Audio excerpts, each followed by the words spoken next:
departe de acasă, să-mi păstrez locul la masă. Din străini când doi vini la masă, ne-am povestit, mamă, să faci un cuptor de pâine și plășin tipolin brâu cu zonac moldovenesc, bun și dulce cum grăiesc, mamă.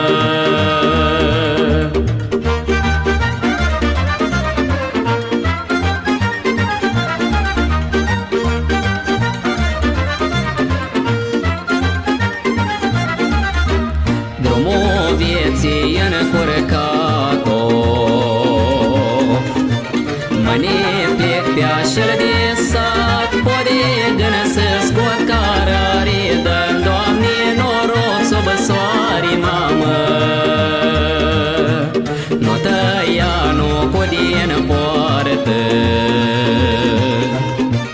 că el mă așteaptă, tată, să-mi dea umbră și răcoare la horă în sărbătoare, tată.